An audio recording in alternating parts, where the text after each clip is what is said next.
여러분 안녕하세요. 서울경제신문 뉴욕 특파원 김영필입니다. 오늘은 주가가 좀 하락했습니다. 여러 가지 좀 요인이 좀 섞였는데요. 어제 이제 파월이 좀 어쨌든 추가적인 긴축을 계속 얘기했었습니다만 오늘은 이제 좀 비둘기로 좀 분류가 되는 메리 데일리 샌프란시스코 연방준비은행 총재가 두 번이 매우 합리적이다 그렇게 얘기하면서 조금 더 긴축 우려를 키웠죠. 긴축 우려가 커지면 당연히 이제 침체 가능성도 조금 더 커지긴 하는데 어쨌든 그 미국보다는 유럽 쪽 글로벌 침체 가능성이 오늘 조금 더 얘기가 나오면서 투심을 조금 짓누른 부분이 있었습니다. 그리고 이제 기술주 부분 관련해서는 계속해서 이게 더 오를 거냐 그리고 일부는 차익 실현도 하고 그런 내용들이 좀 겹쳤던 것 같습니다. 그래서 오늘 증시는 좀 하락했고요. 3번 월스트리트는 이렇게 준비를 했습니다. 이 월가 얘기입니다. 미국이 올해 침체를 피할 수는 있을 것 같다. 그럼에도 근원 물가는 더 높아질 거다.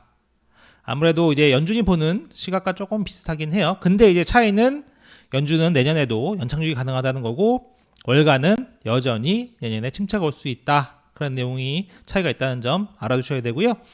비둘기 내에서도 의견이 갈린다. 이제 오늘 이제 말씀드렸듯이 메리 데일리는 두 번 합리적이라고 얘기했지만 보스틱은 또다시 지금 충분하다 이렇게 얘기를 했다는 거. 둘 다 비둘기로 분류가 되는데 완전한 비둘기는 아니지만 둘 다 비둘기로 분류가 되는데 그 사이에서도 좀 차이가 있다 그런 얘기입니다.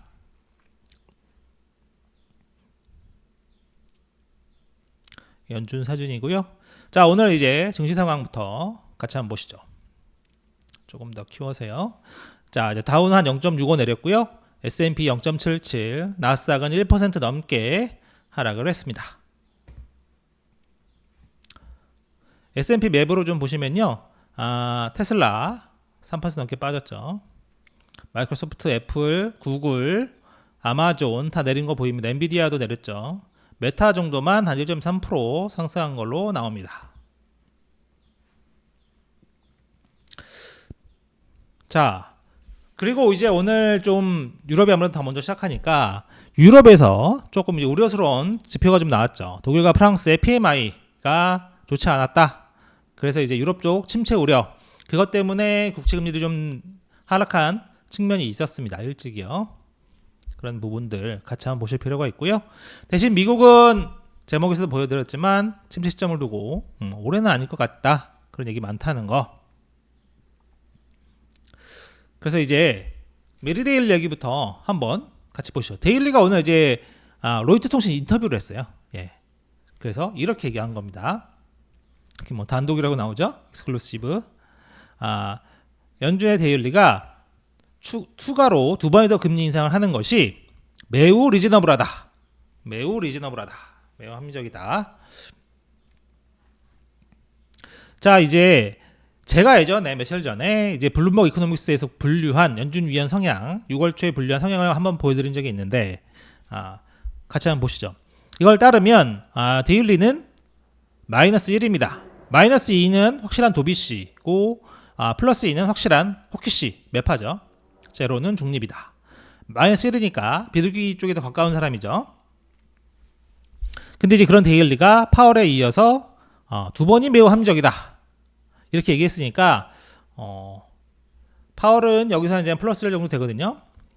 근데 이제 마이너스 1인 데일리도 즉 비둘기에 가까운 사람도 두 번이 합리적이다 이렇게 얘기하니까 이게 조금 심각하게 조금 더 진중하게 봐야 되겠구나 이런 생각들이 좀 들게 된 거죠. 투자자들이. 오늘 이제 라파엘 보스틱이 지금이 좋다. 지금 충분하다고 얘기하는 라파엘 보스틱도 그동안의 분류에 따른 마이너스 1입니다. 그러니까 이제 그동안의 움직임을 보면 그 보스틱이랑 데일리랑 수준이 비슷하다고 생각을 했던 거죠. 사람들이. 특히 월가에서요. 그런데 그 정도로 봤던 데일리가 오늘 두 번 합리적이야. 매우 합리적이야. 그냥 합리적도 아니고 매우 합리적이야. 이렇게 얘기를 하니까 시장에 일부 영향을 준 겁니다. 이걸 보면 비둘기 내에서도 의견이 서로 갈린다. 그리고 인상론이 광범위하다. 그런 해석이 가능하죠. 그런데 이런 부분을 같이 봐야 됩니다. 데일리가 여지를 좀 두고 있어요. 최종금리에 대해서는 오늘 앞에서 분명히 얘기했죠. 두 번이 매우 합리적이다. 그런데 최종금리에 대해서는 내가 최종금리를 알고 있냐? 알고 있냐고요? 아니요. 잘 모르겠습니다. 우리는 그것을 데이터를 보고 찾아야만 한다. 6월의 금리 동결은 속도를 늦추는 것이고 난 이 일을 강력히 지지했다. 이 속도를 늦추는다는 개념은 제가 이제 설명을 어제도 드렸지만 매회 0.25에서 매회 0.125로 낮아지는 거죠. 두 번에 한 번씩 올리게 되면. 그래서 그 얘기를 하는 겁니다. 그러면서 7월 금리 인상 여부에 대해서 아직은 좀 열어두고 싶다. 그래서 위아래를 합쳐서 생각을 해보면 중요한 거는 데일리가 앞에서도 다시 한번 제가 설명드리겠지만 at this point 지금 시점에서 두 번은 매우 합리적이다 이렇게 얘기를 했다는 점이에요. 그 부분이 있어요. 어쨌든 근데 비둘기에 속하는 메일 데일리가 두 번 매우 합리적이라고 얘기한 거 그 부분 좀 세게 나온 거죠. 그런데 최종금리를 정확히는 모르겠어. 데이터에 따라서 달라질 수 있다. 그리고 7월도 좀 상황을 봐야 되겠는데 이렇게 얘기한 거는 데일리가 앞에서 두 번을 확실히 얘기했지만 뒤쪽에 발을 하나 걸쳐놓고 있는 거죠. 빠져나갈 구멍을 확실히 하나 정확하게 만들어 놨습니다. 두 번 인상이 좀 이제 눈에 많이 확 띄어서 비둘기 쪽에 있는 사람도 얘기를 하니까 확 띄인 부분이 있고 그게 시장에 영향을 줬지만 어쨌든 데일리의 얘기를 좀 마음을 진정시키고 잘 해석을 하다 보면 뒤로 발을 하나 걸쳐놨구나 이렇게 볼 수 있는 거죠.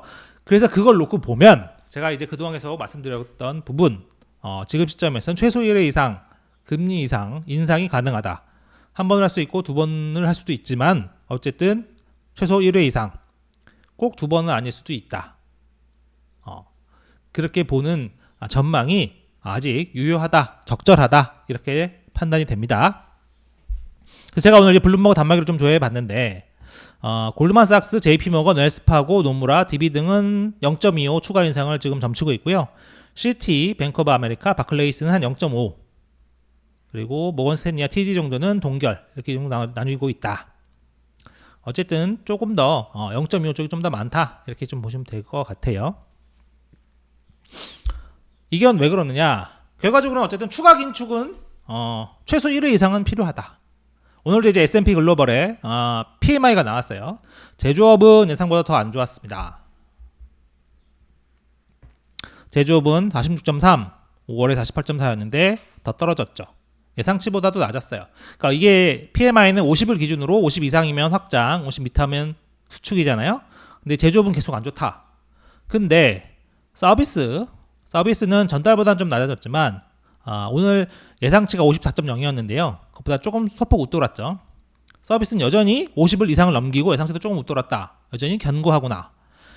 근데 지금 미국 같은 경우에는 인플레이션의 중심이 서비스에 있죠. 그리고 이 서비스가 고용, 임금 상승도 계속 영향을 주고 있고 그것이 이제 소비로도 계속 이어지면서 경기가 계속 강하다. 옐런이 이제 어제 그런 얘기 했잖아요. 미국이 침체는 좀 피할 수 있겠으나 소비는 좀 더 둔화해야 되겠다. 근데 이제 서비스가 지금 계속 괜찮으로 나오니까 이러면 어쨌든 서비스가 지금 약발이 잘 안 듣는다 이런 얘기도 있기는 합니다만 어쨌든 약발이 잘 안 되니까 계속 약을 좀 더 먹을 필요는 있겠다. 그런 판단이 가능하죠. 그러면 최소 1회 이상은 올려야 되겠다.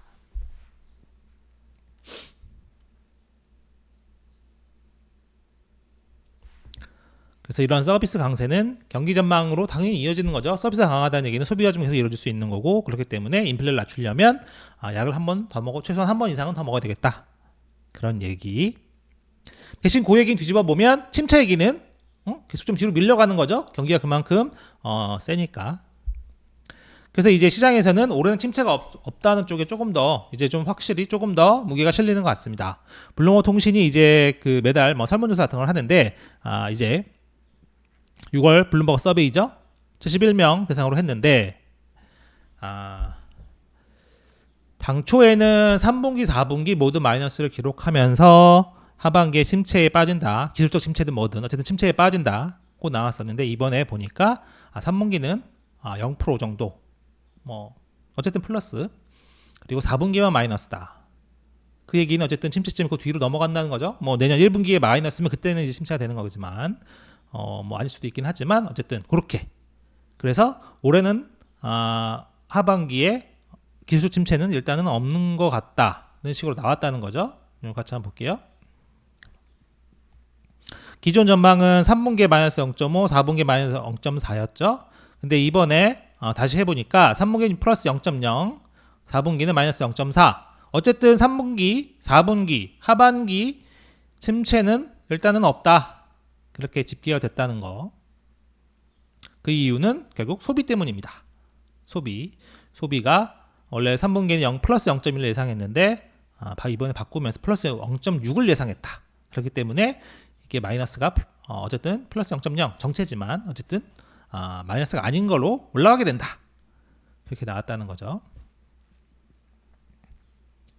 그래서 바클레스는 이렇게 보기도 했었어요. 미국 경제가 상대적으로 좋은 거는 팬데믹 기간 동안 축적된 초과연금, 그게 뭐 지금 상당 부분 소진이 됐지만 그래도 일부 좀 남아있고, 그 다음에 노동시장이 계속 강하다. 그리고 장기금리가 기준금리만큼 오르지 않았다. 지금 뭐 10년 만기 국채 이런 거 보면 그렇게 안 올랐죠. 그동안에 뭐 국채는 좀 여러 가지 요인이 있으니까 수급 요인도 있고 그런 부분이 있기 때문에 어쨌든 장기금리는 연준의 기준금리만큼 오르지 않았다. 그만큼 긴축이 되지 않듯 덜 됐다는 거죠. 주택시장이 뭐 좀 일부 살아나는 부분 같은 것도 같은 맥락이겠죠. 모기지 부분도 있으니까. 그리고 2016년 이후에 지금 최근 이민이 많이 늘고 있다. 뭐 이민이 미국 전체 고용시장을 타이트한 걸 완전 다 풀어줄 정도는 아니지만 어쨌든 그걸 좀 덜하게 해주는 거죠. 이민이 임금 상승 부분 좀 덜하게 해주고 공급이 좀 늘어나니까 실업률도 덜 올라도 되겠다. 물론 더 올라야 되지만 덜 올라도 되겠다. 그러면 경기가 어느 정도 조금 더 버텨줄 수 있다는 거잖아요. 오늘 자료 보면 JD 파워랑 글로벌 데이터에 따르면 6월 미국의 신차 판매가 전년 대비 이건 좀 수치를 제가 다시 한번 확인해 보겠습니다. 좀 제 단위를 잘못 쓴 것 같기도 한데 어쨌든 전년 대비 무려 22.6% 증가할 것으로 나온다. 26.6%나 증가한다. 옐런도 어쨌든 침체 위험은 좀 적어졌다. 그러면서 요 얘기를 했는데 요 얘기는 좀 같이 한번 봐두시면 좋을 것 같아요. 오피스 빌딩 대출 문제가 은행의 추가 파산을 불러올 수 있지만 소규모 은행들이 일반적으로 보수적으로 대출을 해왔다. 요 얘기는 전에 했을 수도 있는데 그 부분이 좀 중요합니다. 오피스 문제, 상업용 부동산 얘기가 나온 지 좀 오래됐죠. 근데 이제 이건 가장 최근에 옐런이 다시 이런 얘기를 한 거죠. 그러면서 소규모 은행들이 일반적으로 보수적으로 대출을 해왔다. 자, 이거는 자료를 받아봐야 알 수 있는 거거든요. 자료를 받아서 집계를 해봐야 알 수 있는 겁니다. 처음에 상업용 부동산 얘기가 나왔을 때 그때는 이런 얘기들이 많지는 않았어요. 많이 못했죠. 그런데 이제 좀 시간이 흐른 다음에 옐런이 이런 얘기를 한다는 거는 자기들이 이제 자료를 다 제출받아서 걱정이 되니까 뭐 다 자료를 내라고 하거든요. 야, 니네 상업용 부동산 노출 익스포저가 얼마야? LTV 얼마야? 차주 신용 등급은 어떻게 돼요? 그런 거 다 자료를 받는 거죠.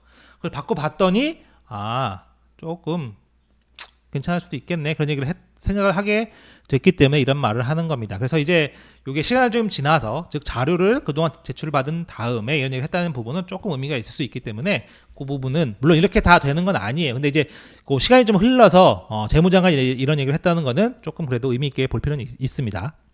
물론 이런 자료는 우리한테는 공개는 하진 않죠. 근데 이제 옐런도 리스크가 아예 없다고는 말하진 않겠다고는 얘기했었어요. 침체 가능성이 줄었지만 실제 그 말이 맞습니다. 그러니까 침체 가능성이 완전히 사라진 건 아니에요. 그래서 월스트리트저널도 금리가 추가 긴축 부분도 있고 하기 때문에 어쨌든 침체는 사라진 건 아니고 좀 뒤로 더 지연됐다. 이렇게 볼 수 있다. 그리고 가장 큰 경고 신호가 그거에 대한 침체에 대한 가장 큰 경고 신호는 결국 장단기 국채금리 역전이다. 그런 부분들 얘기했다는 거. 그리고 이제 블룸버그 이코노믹스에서도 똑같아요.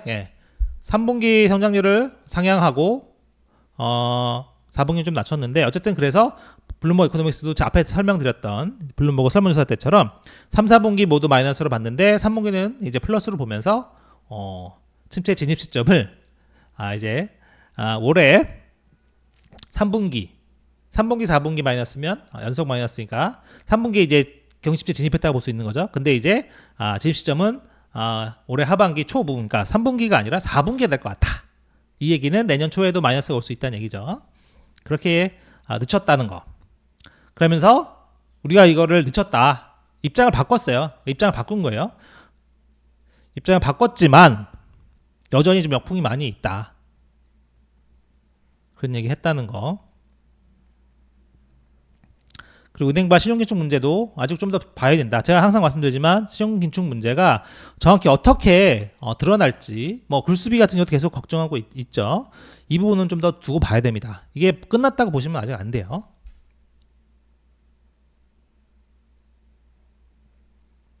앞에서 말씀드렸지만 그 주요국 침체 우려, ECB가 어쨌든 7월에도 금리 인상을 예고했었잖아요. 그러니까 이제 좀 유럽의 경제 기관차인 독일 제조업, 독일은 원래 제조업 강국이니까 제조업 PMI가 더 떨어졌다. 프랑스는 제조업 서비스업 모두 50을 밑돌았다. 안 좋은 신호죠. 그것 때문에 이제 사실은 독일, 프랑스 국채금리 많이 떨어졌었어요. 이거 보시면 이게 독일이거든요. 확 떨어지는 거 보이시죠? 그 다음에 오늘 좀 계속 안 좋았다. 침체 우려를 반영을 한 거죠. 그러니까 이제 미국 같은 경우에는 좀 구분이 되죠. 올해는 침체가 없을 수도 있어. 근데 이제 아직은 침체 가능성이 아예 사라진 건 아니고 좀 지연됐다고 볼 수 있겠다. 하지만 이제 유럽 같은 경우에는 계속해서 지금 상황이 안 좋죠. 예. 상황이 계속 안 좋은 부분들이 있기 때문에 조금 그 부분 때문에 미국도 부담을 받는 게 있는 것 같다. 왜냐면 이제 국채금리 같은 경우에는 뭐 상대적인 가격이 있으니까요. 그런 것도 있고 유럽의 경기 침체 유령이 미국에도 좀 영향을 주는 것 같다. 물론 이렇게 좀 보기도 했어요. 그리고 결과적으로는 뭐 인공지능 빼면 지금 증시가 그렇게 좋았을 거는 아니다. 인공지능이 좀 살린, 거꾸로 보면 인공지능이 좀 살린 부분이 있다. 그런 부분. 그 다음에 모멘텀이 좀 약해지는 거 아니냐. 그런 얘기 있다는 거. 그리고 시장이 연준이 소프트 랜딩 할 수 있다고 너무 확신하는 것 같다. 이런 좀 지적도 있었어요. 그리고 일부 뱅크 오브 아메리카에서는 여기는 좀 이제 약간 보수적으로 봐서 기술주에서 조금씩 돈이 빠지는 거 아니냐.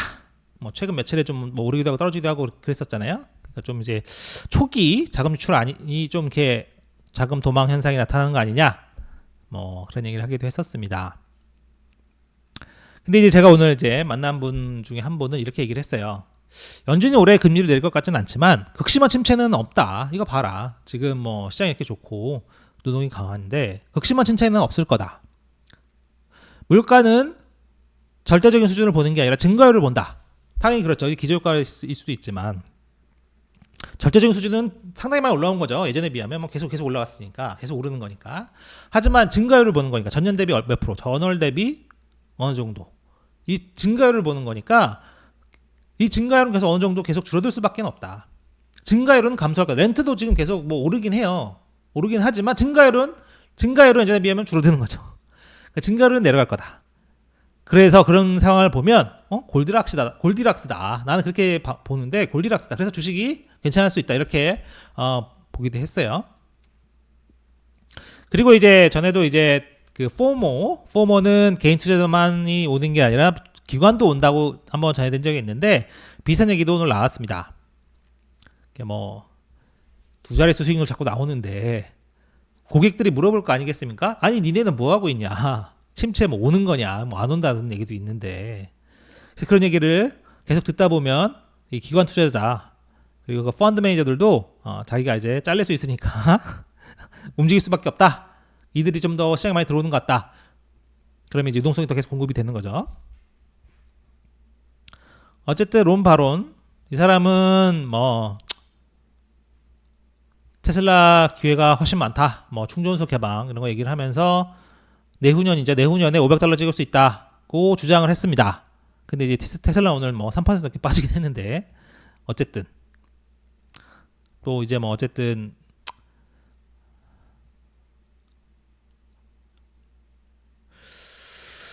앞으로 50년 뒤에는 뭐 다우지수가 90만까지 갈 수 있다는 얘기를 했어요. 예. 하여튼 그렇습니다. 참고사항 받으시면 될 것 같고요.